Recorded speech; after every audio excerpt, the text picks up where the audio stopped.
Hey guys, it's Lindsay from Perfectly Bookish 5, and today I'm going to go over my 2024 reading stats. 2024 was a good reading year quantity-wise. My goal was 150 books, and I read 151 books. I was quite sad when it came to my 5-star reads because I only had 4 this year, and I think it was like 1 month, and then right after that, and then right after that there was 2 in 1 month. So they happened like so close together. I did have a 4.5-star read, but yeah, that was just sad for me.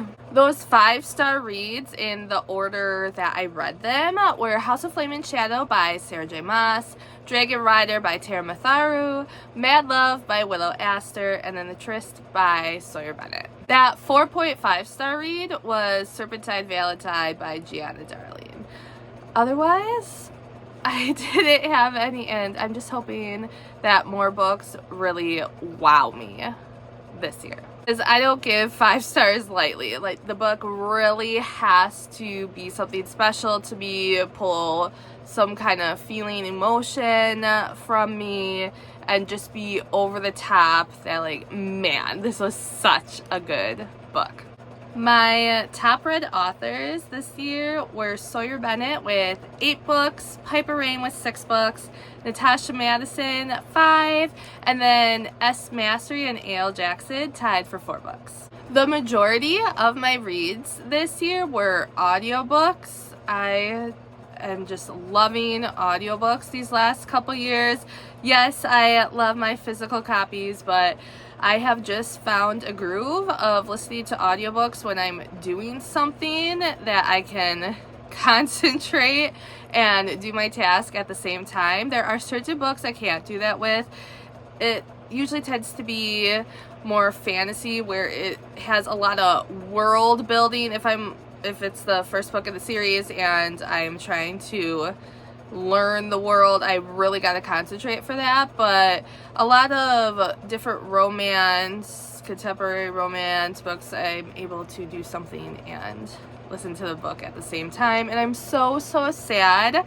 I don't know if this is happening to you guys, but my library decided to get rid of Hoopla in 2025. And Hoopla has so many more books that I read than the Libby app does. They are keeping Libby, but there are a lot of different romance type books that Hoopla has that Libby doesn't. And I'm so sad that they're getting rid of it. I understand they gave the explanation of how it works and with the money that the library has to pay for each checkout, and I didn't realize, even if you check something out, the library is paying for it, so I feel bad those ones I didn't get to a book because they're still paying for it because I checked it out.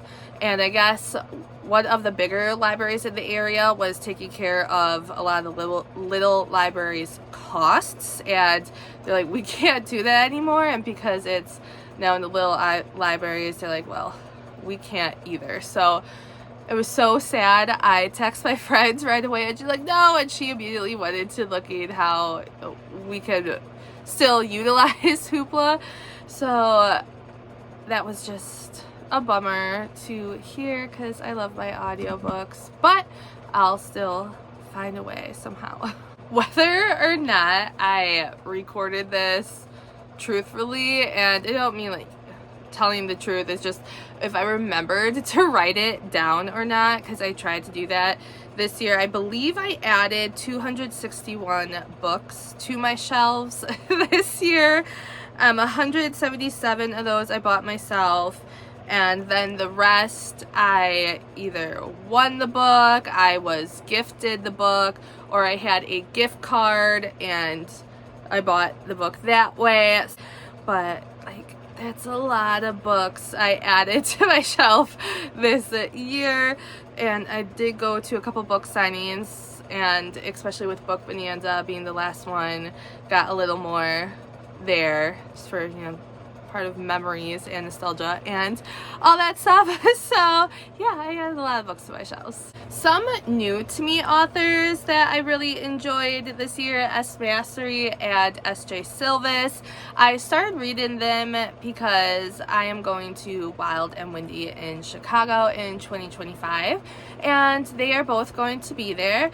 My friend, I believe, had already read some S. Mastery books, and I did meet S.J. Silvis last year at Wild and Windy because of my friend, and it was actually really fun because my friends and I did a buddy read of Weekside by S.J., which is a hockey book, and S. Mastery has a lot of hockey reads as well, so that is a huge thing that intrigued me to read these authors in the first place. But also, these authors have co-written together, and yes, there it was some hockey as well.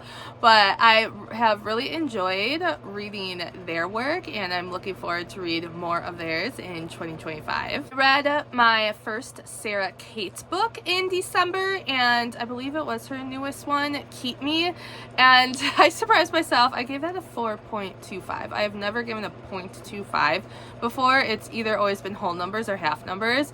So like, where did this come from? But it just felt right to give it a 4.25, and I really enjoyed it and enjoyed her writing. And I have met her a handful of times before, like due to my friend, and I am finally glad that I have now read one of her books, and I liked it so much I want to read more of hers. Willow Astor is an author I'm also really enjoying. I started one of her books last year. I don't even know if I cracked 100 pages, and the reason is nothing against the book. I was enjoying it. She was going to be at a signing I was going to, and the week of the signing, I believe, is when I started her book, and then I stopped because we got to the signing and the weekend was just crazy, as it is when you go to signings. I mean, I never picked it back up. So oops on that. That was 2023. And then this year I picked up a lot more of her books, and the current series I'm enjoying is the Single Dad Playbook series, which is a bunch of single dads that play together on a football team, and that is where one of my 5-star reads came from. The first one in the book, Mad Love, and then the second one is Secret Love, and actually in, was it like a week or so, the third book, Reckless Love, comes out. So I'm really enjoying Willow's books, and I've actually obtained quite a few more of her books this year from different series that I'm hoping to read too. Alright, so I think I am going to call that a wrap on my 2024 reading stats, and I'm actually retiring this journal. I have 3 years of reading stats in here. So on New Year's Eve, I was going through it, looking at all the different books I read in the last 3 years, seeing my favorites, the authors that I started reading 3 years ago that I just love and enjoy still reading their books now. So it's just sad that this one is finally done, and let me know down below some of your favorite reads this year. Who are some new to you authors that you read in 2024 that you have loved and can't wait to read more of in 2025? And thanks for watching my first video of 2025, guys. Bye!